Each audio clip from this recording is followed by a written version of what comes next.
Well, hello. Yeah.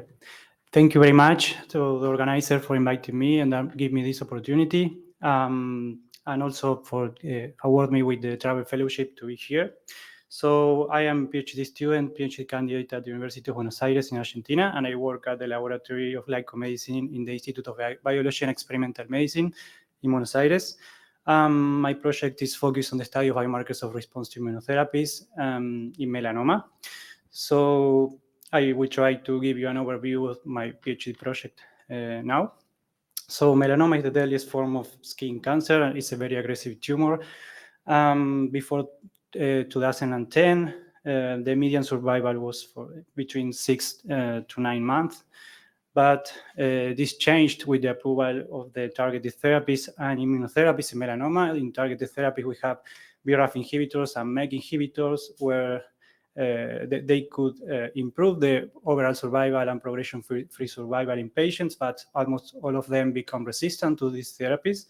In the case of immunotherapy, we have antibodies against PD-L1 and CTLA-4, and the best combination is the best treatment is to combine the anti-PD-1 and anti-CTLA-4, and we have about 50% of response rate for this treatment, but we still have another 50% of patients that are not responding to this treatment.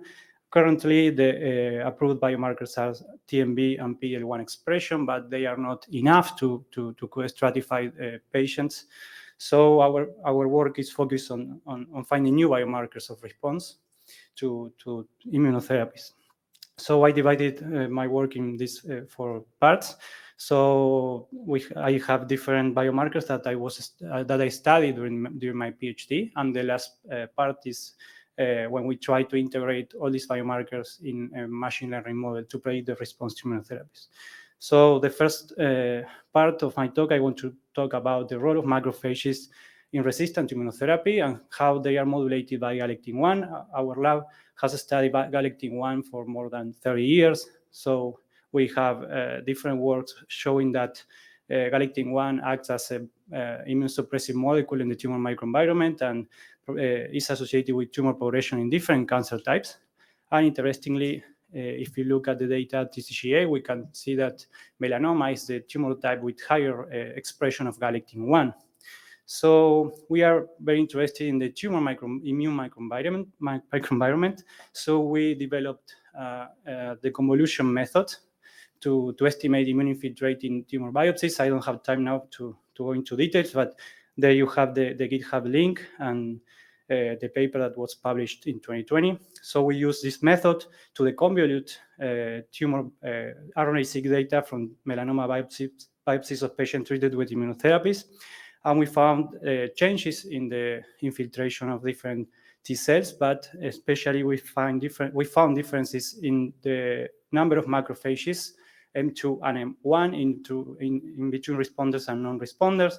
We found higher levels of M2, that they are the immune suppressive profile of macrophages in non-responder patients, and more levels of M1 macrophages in the responder patients. So when we divided the cohort between galectin-1 high and low expression, we found that galectin high group showed lower levels of M1 macrophages and higher ratio of M2, M1 macrophages. Then we studied single cell data from melanoma patients treated with immunotherapy. We found 3 clusters of macrophages associated with the resistance to this therapy in melanoma, and these 3 clusters showed markers of an immunosuppressive or M2 macrophage profile. And interestingly, we found that macrophages associated with the resistance to immunotherapy showed higher levels of galectin-1 compared to the macrophages of the responder patients. So I now go to the second biomarker that I studied during my project. This is in collaboration with Marcelo Gil of Instituto Pasteur of Montevideo, Uruguay. So the inflammasome is a multi-protein complex that is activated when the cells receive signals of damage of pathogens, and in the tumor microenvironment lead to the recruitment of cytotoxic cells. But there is an ion channel called TMEM176B that, when it is activated, inhibit the activation of the inflammasome, so inhibit the recruitment of these cytotoxic cells.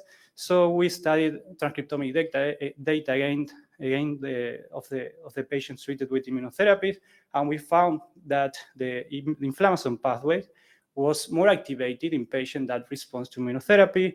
We published this in 2019. We also showed that if we inhibited the inhibitor of the inflammation, so we inhibit TMEM with the drug, in a mouse model, we could improve the response to immunotherapy. So then, because we meet with mixture, our method for the convolution method, we use element 22 signature, that is a signature from CyberSort, but we wanted a signature with more high resolution, with more subtype of CD8 T cells and other myeloid cells too. So we built a tumor immune cell atlas integrating 5 data sets of different cancer types with single cell RNA-seq data. And after the integration of these 5 data sets, we could classify the measured cell types with different tools, looking for a consistent results between the different tools. So we could classify different CD8 T cells, different CD4 T cells too, and different myeloid subsets, especially in the type 2 dendritic cell subset. We found different subclusters, and interestingly, there was one cluster associated with more activation of the inflammation pathway, and other cluster more associated with the inhibition of the inflammation pathway. So it was very interesting regarding our work with the inflammation pathway. So we built this signature with CyberSort X, but then we use the signature with our method mixture to deconvolute the bulk RNA-seq data. And our last goal was to integrate all these biomarkers in a machine learning model. So we use our biomarkers. Also, we use previous reported biomarkers like TLS or the cytolytic score and clinical covariates to train a model. We use this harmonized data set of melanoma published last year that has different strategies of treatment with combinations and monotherapies. In total, there are 312 patients. We deconvolute with our signature and mixture these samples to estimate the immune infiltrate. We perform differential expression analysis, transcription factor activity inference, comparing responders and non-responders, and signaling pathways activation too. We put all together in this model. We perform feature selection steps first. We try with different models, SVM, XGBoost, LDA, LR, and these are preliminary results, but our best results were with SVM, and we get these results in the prediction in the test set. This is for all the treatment combination, but if we look only, for example, to the combination of anti-CTLA-4, anti-PD-1, we have better results, but the problem here is that we have very, very few samples to have a robust classifier. So we need more samples, but well, this is promising. So as the conclusions of my project, we could use public databases and informatics tools to enhance our understanding of the cancer therapy responses. We could use single-cell RNA-seq data to resolve a high resolution the process in the tumor microenvironment. We presented our immune infiltrate the convolution method mixture that is available in R and Python packages. We proposed inflammation pathway as a biomarker of response and a potential therapeutic target in melanoma. We proposed the galectin-glycan axis in macrophages that as a biomarker or glyco checkpoint, as we said, in the response to immunotherapies. And we showed that we could integrate all these biomarkers and to try to predict the response to immunotherapy.